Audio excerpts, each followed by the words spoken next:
캡틴 강상구 곱하기 1030 전별 의미를 향한 항해 시작하겠습니다. 네, 지소 오늘의 질문. 네, 이렇게 바로 들어가요? 네 바로 들어가시죠. 오늘은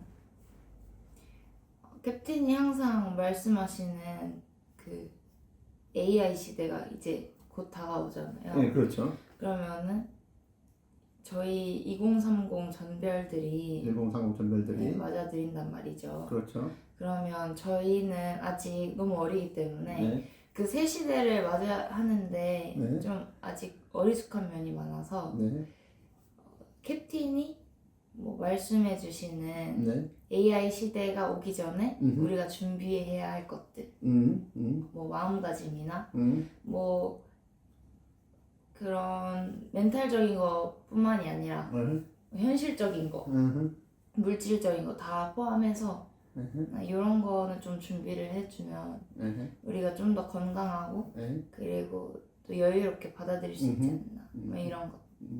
그럼 제가 지소한테 질문을 한번 해볼게요. 짧게. 네. AI 이전과 이제 이후로 완전히 구분된다고 얘기했잖아요. 네. 이제 시대 자체가. 네. 지소는 그럼 AI 이후를 어떻게 준비하고 있어요?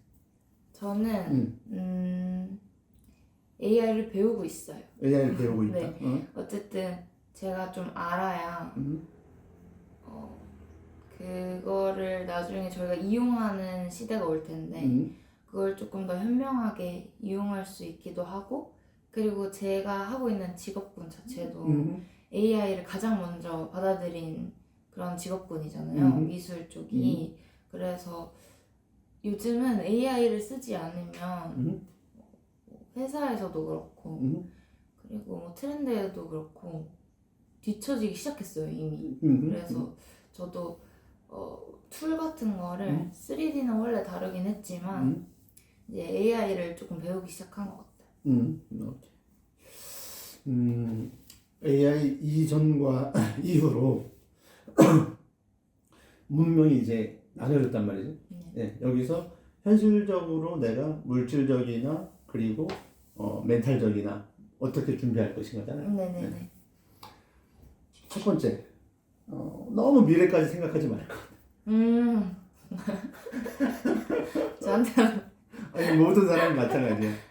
너무 미래까지 생각하지 말 것. 자, 너무 미래라는 것은 뭐냐면 한 10년 이후, 예를 들어서 뭐 내 50살까지 생각한다거나 뭐 45세까지 생각한다거나 너무 그때까지 생각하지 말 것. 20대만 놓고 기준으로 보면 넉넉하게 한 5년만 목표를 잡아볼 것. 5년이요? 5년. 그리고 큰 목표는 이제 뒤에 있는 거니까. 그리고 월급을 받으면 무조건 절반은 저축할 것. 절반. 이런 조언이 필요했어요. 현실적인. 절반은 저축할 것. 그게 이자가 얼마 되고 인플레이션 때문에 돈의 가치가 떨어지고 이런 건 아예 생각도 하지 말 것. 그냥 월급 받으면 난 절반은 저축한다. 그렇게 해서 한 3년 정도 해서 한번 내 스스로 나의 목돈을 마련해 볼 것. 대신에 네. 그 전에 시작할 때 의미를 만들 것. 이 돈에 대한 의미를. 순서가. 돈에다가 먼저 내가 의미를 만들면 이 돈은 중간에 흩어지지 않아요. 그쵸. 의미를 만들지 않고 시작하면 어떻게 될까? 중간에 좀 필요하면 조금 빼서 쓰고 막 이러다가 안 모이겠죠. 의지가 약해져요. 맞아. 자, 직장도 의지의 문제거든. 태도의 문제야. 어마어마한 게 있는 게 아니에요. 자, AI 이후는 더더욱더 태도가 중요해요. 왜 그럴까? 왜 AI 이후는 더더욱더 태도가 중요할까? AI 이전하고. 뭐 태도나 책임을 지는 행동이나 이런 건 AI가 할 수 없으니까. 그렇지. 그리고 AI 자체가 인간의 지적 노동을 대신해 주는 거잖아요. 자, AI 이전으로 쭉 넘어가 보면 무슨 도표를 만들거나 엑셀 무엇을 만들거나 보고서를 만들거나 다 누가 했어요? 사람이. 사람이 여럿이 모여서 했거든. 근데 지금은 초안을 누가 잡아줘요? AI가 AI 다 잡아주잖아. 그게 다 이미 연결돼 있기 때문에 가능한 이야기거든. 그래서 나의 생각과 나의 태도와 나의 책임감이 그 사람의 미래를 이미 결정한다고. 근데 그 세 가지가 어느 날 갑자기 만들어지나? 아니요. 그럼 노력을 해야. 매일, 네. 매일매일 주 5일, 7일 중에 그죠? 그쵸. 바로 그 부분이에요. 그래서 훨씬 더 우리 AI 이후 시대는 어떤 시대냐면 인간이 지적 노동과 물리적 노동을 굉장히 낮춘 시대거든. 그걸 하기 위해서 인간이 계속 기술을 개발해서 여기까지 온 거거든. 더 이상 그 어떠한 기술이 나올 거라고 생각 안 하는 게 좋아요. 그런 거에 대해서 생각을 하지. 생각을 할 필요 없어 이제. 왜요? 자 봐요. 예를 들어서 지소가 AI를 열심히 배워서 한 달 지나면 그 기술은 평준화가 돼 있을까 안 돼 있을 것 같아. 돼 있을 것 같아. 그럼 내가 가만히 있어도 평준화가 돼 있는다고. 그쵸. 이미 그런 시대라고 시대 자체가. 그쵸. 너무 빠르죠. 그래서 내가 기술을 깊게 배운다는 생각보다는 아까 말한 인간이 기본적으로 갖춰야 될 태도, 의미를 부여하는 것들. 자 봐요. 내가 군대에 있을 때 해군제 됐는데 해군 같은 경우 항상 집합 15분 전이었어. 그럼 난 이걸 현실로 갖고 와봤거든. 현실에서 도착 시간이 예를 들어서 1시야. 그럼 45분에 도착하는 거야. 15분 전에. 이거 하나만 잘해도 매일 쌓이는 거잖아요. 그 사람의 이미지가 어떻게 만들어져요? 다른 사람들한테. 성실하게. 그렇지. 저 사람이랑 약속을 하면 근데 기계는 그걸 할 수 있어요? 없어요? 일찍 오라는 거. 하지 못하죠. 하지 못하잖아. 그쵸. 그래서 그런 게 더 중요해진 시대가 된 거야. 태도. 태도. 그게 바로 절대 공식에 놓고 보면 S와 러브에 들어가는 거거든. 네. 자신이 끝까지 책임을 지는 것. 철학이거든 그게 바로. 그쵸. 자, BT는 이제 우리가 누구한테 많이 줬다고요? AI. 그렇지. AI 로봇 드론한테 이제 많이 넘겨준 거라고. 그래서 현실적으로 한 5년 정도를 보고 그리고 저축은 어떻게 해라? 월급의 반. 월급의 절반 무조건. 그러면은 의지가 생겨날 가능성이 생길 것 같아요. 생겨나죠. 직장 안에서도 사소한 문제들이 그래 난 이 의미를 달성해야 되기 때문에 어떻게 될 것 같아? 노력하지 않을까. 포기하지 않을까. 그렇지. 포기하지 않게 되지. 그 의미를 내가 한번 달성해 보면 또 그 다음의 의미를 또 내가 만들어내는데 다음 의미를 만들어내는. 쉽나? 그렇지. 훨씬 더 부담감이 가벼워져요.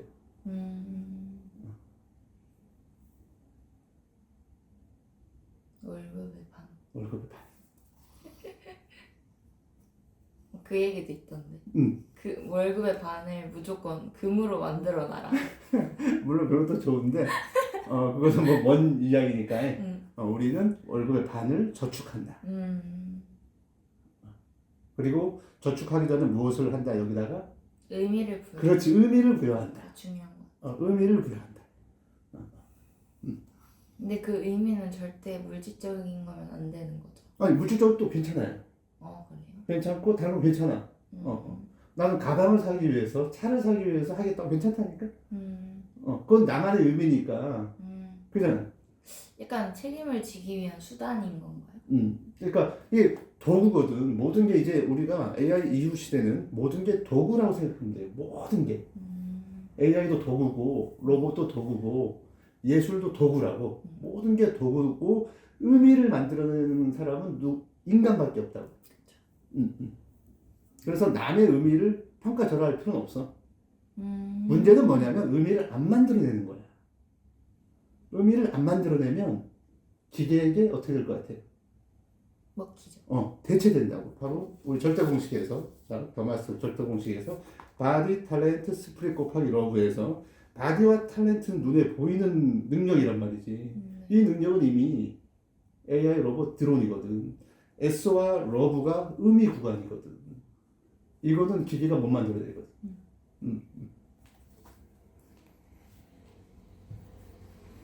맞는 것 같아요. 의미를 부여해서 저축하기. 의미를 부여해서 저축하기. 자, 그러면 지소가 지금 근무한 지 얼마나 됐죠? 이제 곧 4개월 됩니다. 4개월. 자, 지소가 4개월 동안 근무를 하면서 네. 가장 즐거웠던 일, 가장 아팠던 일. 즐거웠던 일? 응. 즐거웠던 일은 캡틴이 말해준 것처럼 저도 뭔가 제가 큰 역할은 아니지만 어떠한 일에 있어서 책임감을 가지고 하나의 프로젝트를 해봤다는 거. 네. 저희 뭐 잡지도 만들어보고 그리고 이 전시를 4개월간 한 크게는 3개 정도의 전시를 같이 진행을 했는데 뭔가 솔직히 말하면 남의 전시잖아요. 제 전시가 아니라 저도 이제 그림을 그렸던 사람으로 생각을 했을 때 저보다는 이제 남의 전시를 꾸리는 개념인데 그런데도 불구하고 이제 다른 큐레이터님들이랑 대표님, 관장님이랑 힘을 합쳐서 어떻게 하면 이 작품이 더 이쁘게 보일 수 있을까? 어떻게 하면 이 작품이 좀 더 어울리는 공간에 갈 수 있을까? 뭐 이런 식으로 그 작품 곁에서 뭔가 책임감을 가지고 그 전시를 준비해봤다는 거에 대해서 되게 제 나이에 비해 큰 경험을 해봤다고 생각을 하고요. 그리고 제일 힘들었던 거는 그 책임감이라는 게 얼마나 큰지를 많이 느꼈던 일들이 몇 개 있었는데 그 과정에서 좀 힘들었던 것 같아요. 예전에는 저는 알바도 그렇고 제가 했던 다른 일도 그렇고 그 시간에 내게 주어진 시간에만 열심히 하면 난 된다고 생각을 했어요. 근데 직장을 다니면서 그리고 이런 프로젝트를 진행하면서 그런 마음으로는 내가 이런 일들을 완벽하게 끝내지 못하겠구나라는 반성도 많이 하고 내게 주어진 시간 외에도 내가 정말 어떠한 일에 진심이라면 그 시간 이외에도 내가 계속 그걸 생각하고 어떻게 하면 더 잘할까에 대해서 끊임없이 생각하는 게 책임을 가지는 일이라고 생각을 했어요. 근데 저 같은 어린 사람도 저 같은 어린 사람이 당연히 그런 거에 대해서 생각을 해야 되는데 이제 한 몇 개월 근무를 하다 보니까 대표님이나 큐레이터님들은 그걸 자연스럽게 뭔가 헌신한다고 생각하지 않고 당연하다고 생각을 하는 거예요. 근데 저는 그거를 저도 모르게 제가 되게 헌신한다고 생각을 했던 것 같아요. 그러다 보니까 저도 모르게 피로가 쌓이고 그리고 좀 더 스트레스 받고 했던 것 같은데 그거를 한 달 전에 몇 주 전에 깨닫고 나서 아빠랑 일에 대해서 좀 얘기를 하면서 깨닫고 물론 똑같이 힘들 땐 힘들고 바쁠 땐 바쁘지만 좀 더 건강한 마음으로 일을 하게 된 것 같아요. 지금은 어때요? 이 갤러리의 일원이 되기로 마음을 먹은 순간부터는 뭔가 나도 조금 더 내가 생각했던 것보다 한 단계 더 하려고 해야지라는 마음으로 하는 것 같아요. 그게 바로 기본이 쌓이고 있는 거야. 기본이요? 인간은 특히 우리 인간이 존재를 증명하는 것은 일 말고 또 뭐가 있을까? 나의 존재를 증명하는 거. 일이 나를 증명하거든. 내가 하는 일이. 내가 하는 일이 나를 증명하거든. 그러니까 직업적 분류가 아니라. 그래서 그 첫 번째 단계는 기본이라고. 그 기본을 지금 쌓아가는 거야. 그 지난 4개월간의 시간 이렇게 들어봤다. 맞아. 그 4개월 동안 어때? 이 반복이잖아 이게. 그쵸. 심장 박동절. 그러니까 반복이잖아. 그리고 이게 반복되면서 쌓여가는 거거든. 그걸 우리가 이제 내공이 쌓인다는 표현을 하는 거잖아. 그래서 의미가 중요한 거야. 그래서 3년 후에 내가 저축을 완성하기 위해서 이걸 버텨내 안 버텨내? 버텨내는 것 같아. 그래서 이걸 버텨내는 거거든. 의미가 그 3년 후에 있으니까. 그쵸. 그러니까 의미는 도착했을 때 딱 뒤에 오는 거거든. 만들고 나서. 맞아. 저도 그러니까 여기뿐만이 아니라 어느 곳에서 일을 할 때 작은 목표라면 이 프로젝트 잘 끝내야지. 그리고 큰 목표라면 내가 여기서 의미 있는 사람이 될 때까지 노력해야지. 이런 목표가 저도 항상 있었던 것 같아요. 그래서 힘들 때 좀 버틸 수 있었던 것 같아요. 자, 힘들 때 버틸 수 있었던 것은 무엇이었다? 책임? 아까 목표? 의미. 의미였다. 자, 그리고 자, 2부 들어갑시다. 잠깐 쉬고. 네. 네.